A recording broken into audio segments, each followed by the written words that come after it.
하나님 말씀 보겠습니다.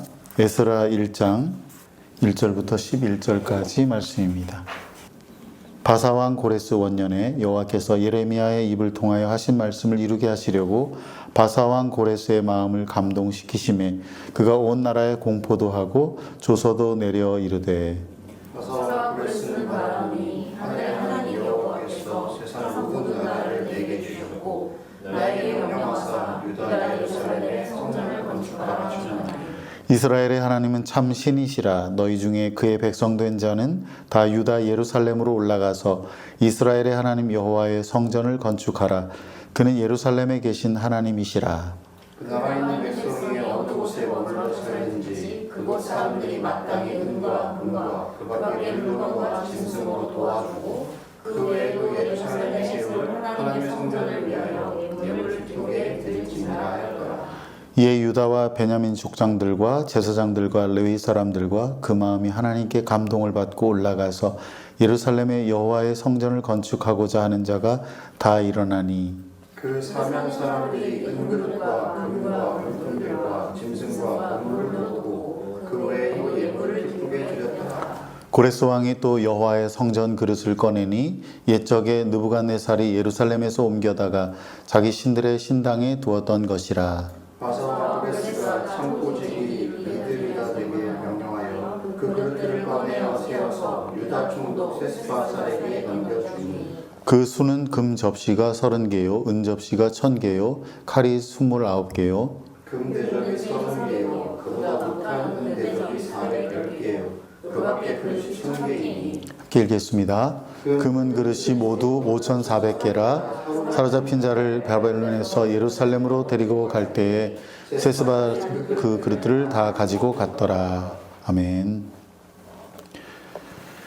이스라엘의 역사는 영광과 눈물의 반복이었습니다. 하나님이 다윗과 솔로몬을 통하여 흥왕하게 하신 이스라엘 나라가 세월이 지나며 쇠퇴했고 결국 아수르와 바벨론에 의해 멸망했습니다. 성전은 무너지고 백성들은 포로로 끌려갔습니다. 이제 그들에게 남은 것은 과거에 화려했던 영광의 기억뿐이었습니다. 그들은 하나님이 자기들을 버리셨다는 절망감으로 사로잡혀 있었습니다. 그런데 놀랍게도 70년이 지나 하나님의 역사가 다시 시작되었습니다. 역사가 멈춘 것처럼 보였고 하나님은 침묵하시는 것처럼 보였지만은 약속을 기억하셨습니다. 바벨론이 무너지고 새로운 제국 페르시아가 등장했을 때 하나님께서 페르시아의 첫 왕 고레스의 마음을 감동시키셨습니다. 그는 본문에 있는 대로 하늘의 하나님께서 내게 명하사 예루살렘의 성전을 건축하게 하셨다라고 선포합니다. 이 선포는 단순한 정치적 조치가 아니라 하나님께서 예레미야 선지자를 통해 약속하신 말씀의 성취였습니다. 지금도 하나님께서 여전히 말씀으로 일하시고 사람들의 마음을 감동시키시며 순종하는 사람들을 통해 역사를 새롭게 쓰시고 계시는데요. 오늘 이 본문을 통해서 우리가 이런 이야기들을 함께 나누려고 합니다. 첫째, 하나님의 말씀은 반드시 이루어집니다. 본문 1절 상반절에 이렇게 말씀합니다. 바사왕 고레스 원년에 여호와께서 예레미야의 입을 통하여 하신 말씀을 이루게 하시려고.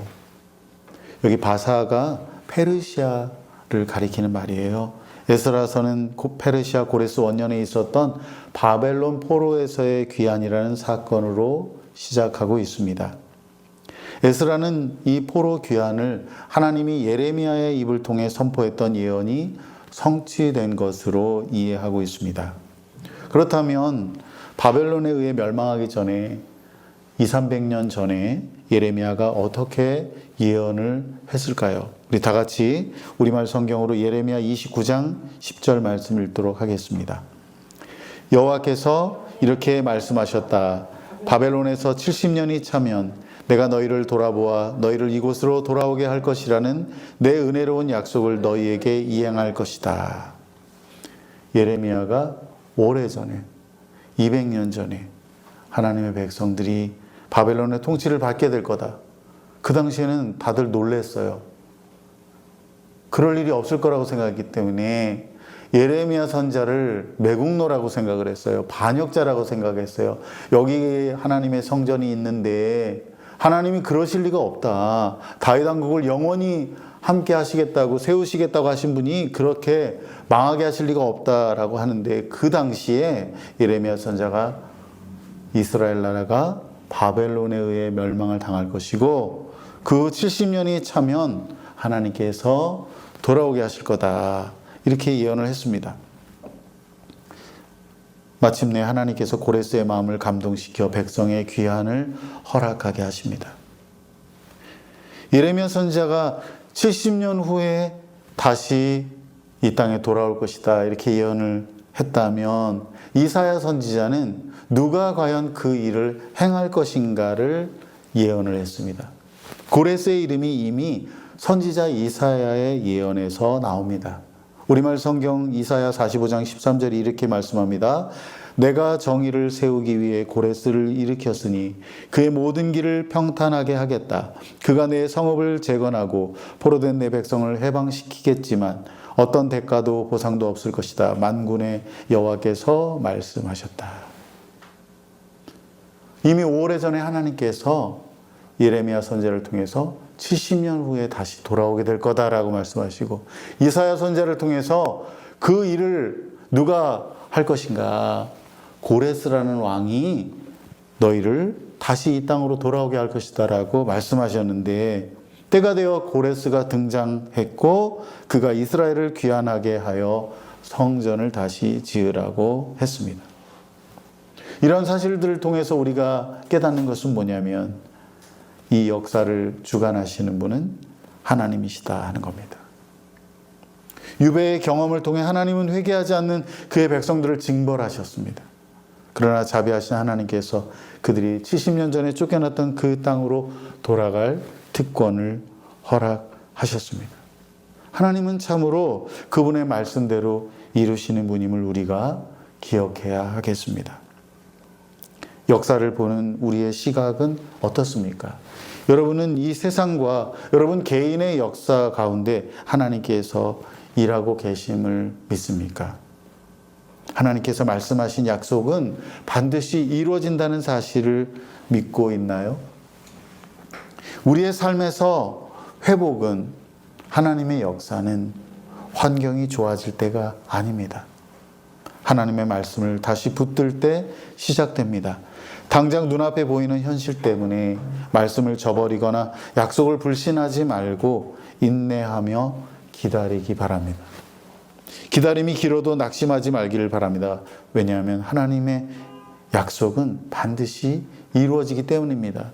예수님께서도 말씀하셨잖아요. 율법의 1.1핵이라도 하나도 어김없이 다 이루어질 것이다. 하나님의 말씀은 한치의 어긋남도 없이 반드시 이루어진다고 말씀하셨습니다. 우리 모두가 이 역사의 배후에 계신 하나님을 믿음으로 그가 행하시는 일에 쓰임받게 되기를 바랍니다. 둘째는 하나님은 왕의 마음을 움직이시는 분이다 하는 거예요. 우리 다 같이 본문 1절 말씀 읽겠습니다. 바사왕 고레스 원년에 여호와께서 예레미야의 입을 통하여 하신 말씀을 이루게 하시려고 바사왕 고레스의 마음을 감동시키심에 그가 온 나라에 공포도 하고 조서도 내려 이르되. 아멘.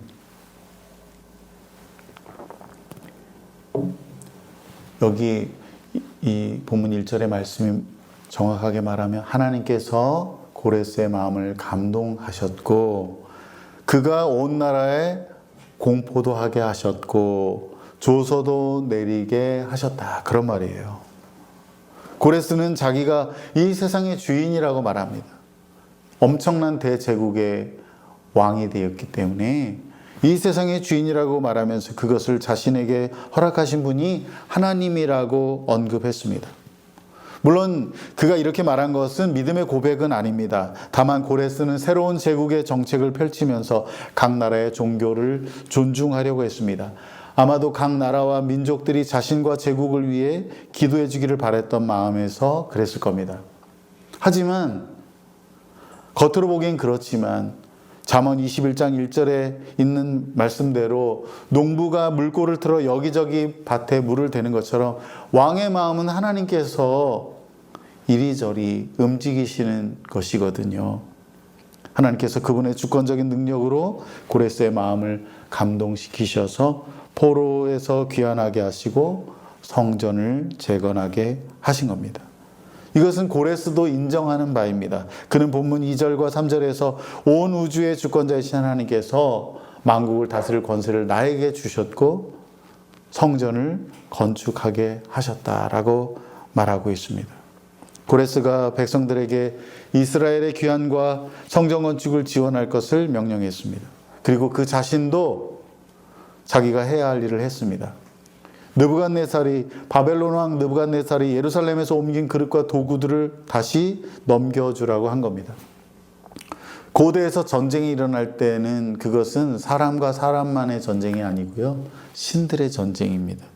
그래서 전쟁에서 승리한 민족은 상대 민족의 우상을 가져다가 자신들의 신전에 두는 관습이 있었습니다. 왜 그랬을까요? 우리의 신이 저들의 신을 이겼다.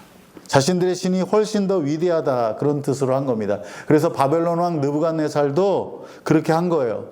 각 나라의 우상들을 전부 가져다가 전리품처럼 자신들의 신전에 두었습니다. 그런데 이스라엘에는 우상이 없어요. 신의 형상이 없어요. 그래서 어쩔 수 없이 성전에 있는 도구들, 그릇들을 전부 가져다가 바벨론 신들 앞에 두었던 겁니다. 하지만 그들이 알지 못한 것이 있었습니다. 하나님께서 정말 바벨론의 신들보다 능력이 없어서 이스라엘을 포로로 끌려가게 하신 게 아닙니다. 하나님께서 이스라엘 백성들을 징벌하시려고 심판의 도구로 삼으셨기에 바벨론에 의해 멸망하게 하신 겁니다. 어쨌든 하나님께서는 한 왕을 통해서 이스라엘을 심판하셨는데 이제 또 다른 왕을 세워서 이스라엘을 회복하시려고 합니다. 사랑하는 여러분, 이 세상 나라와 민족들의 운명이 하나님의 손에 있습니다. 겉으로 보면 통치자들이 세상을 다스리는 것처럼 보이지만 그렇지 않습니다. 만왕의 왕이신 하나님께서 세상을 다스리고 계세요. 하나님께서 각 나라의 통치자들의 마음을 움직이셔서 농부가 물기를 여기 되고 저기 되는 것처럼 그분의 주권을 따라 일하게 하십니다. 하나님의 주권이 이 세상 권세 위에 있음을 믿고 기도하기를 바랍니다. 예전에 우리 믿음의 선배들은요, 하나의 정말 담대한 모토를 가지고 있었어요. 기도로 세계를 움직이라.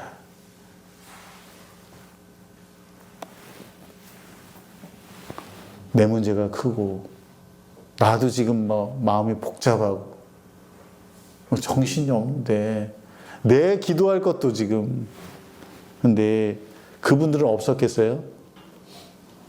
그런데도 기도로 세계를 움직였습니다. 기도했습니다. 열방을 위해서 기도했습니다.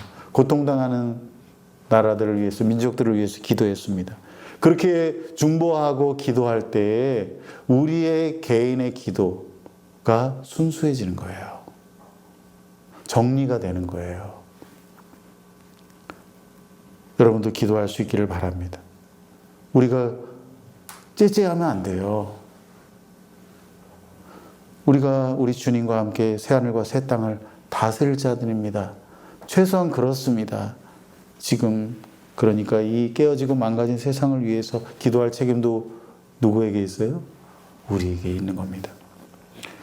특별히 우리는 나라의 통치자들을 위해서 기도해야 합니다. 디모데전서 2장 2절에 있는 대로 우리는 모든 사람을 위해서 기도하되 왕들과 높은 지위에 있는 모든 사람을 위해 기도해야 합니다.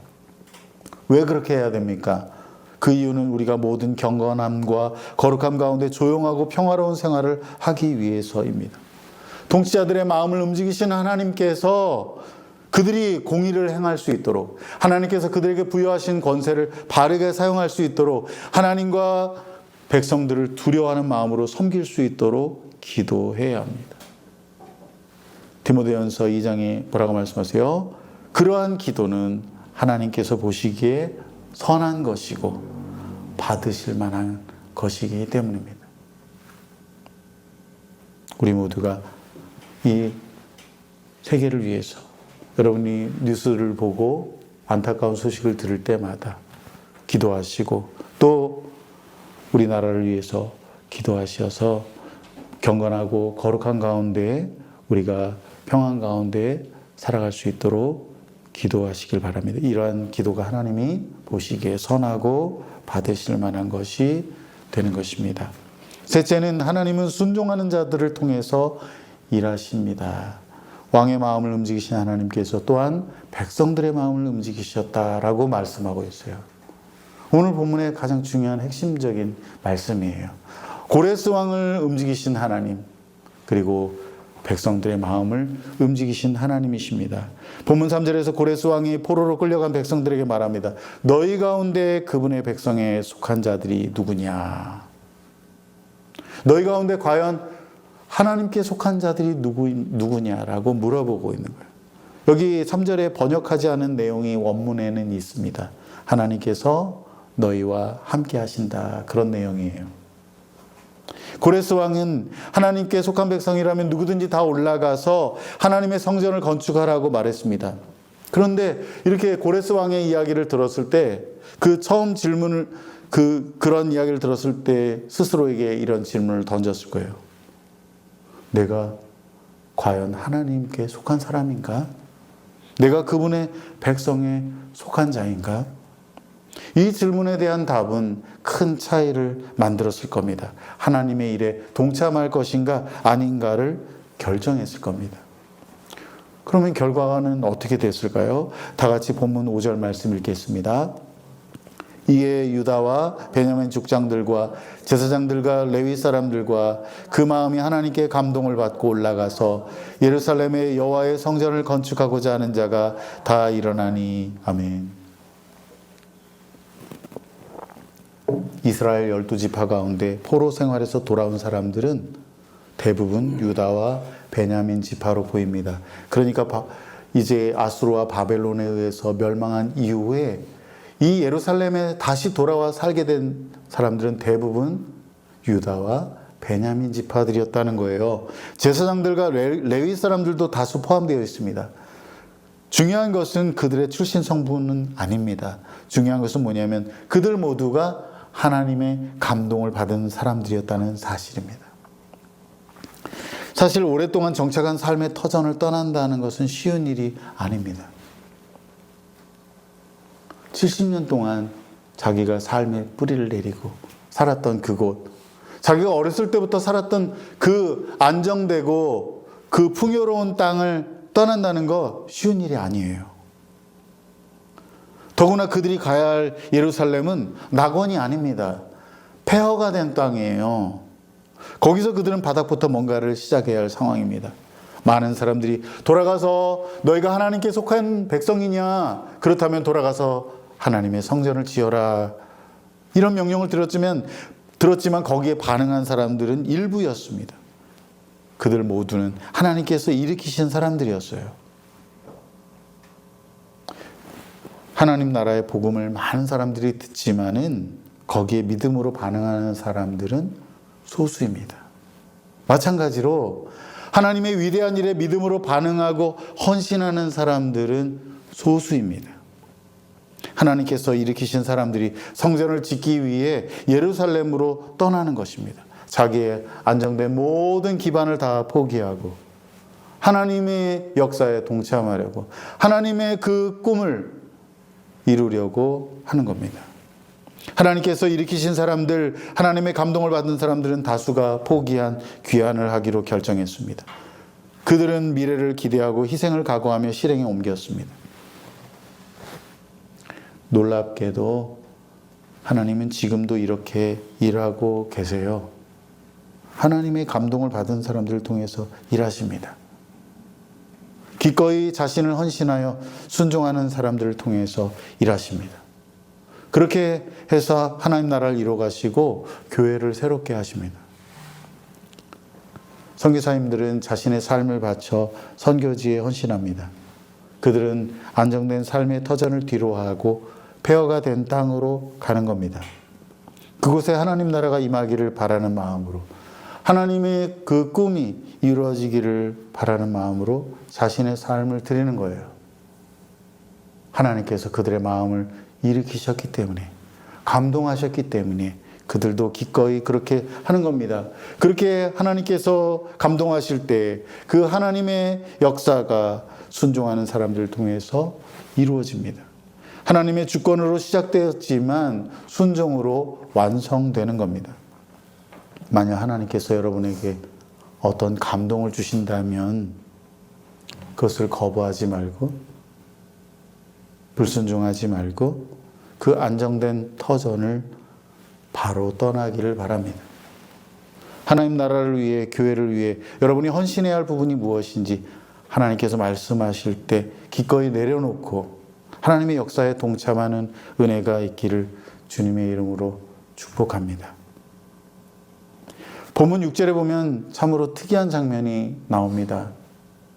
그 사면 사람들이 은그릇과 금과 물품들과 짐승과 보물로 돕고 그 외에도 예물을 기쁘게 드렸더라. 하나님의 감동으로 예루살렘을 향해 떠나는 사람들을 돕는 사람들이 있었다는 거예요. 그들의 이웃들이 은과 금과 도구들과 짐을 싣는 동물, 값비싼 보물을 주었습니다. 거기에 더하여 자기들이 하나님을 믿는 것도 아닌데 하나님께 드리라고 자원 예물까지 다 주었습니다. 주변 사람들이 그들의 선택을 지지하고 응원하며 물질적인 도움을 주었던 겁니다.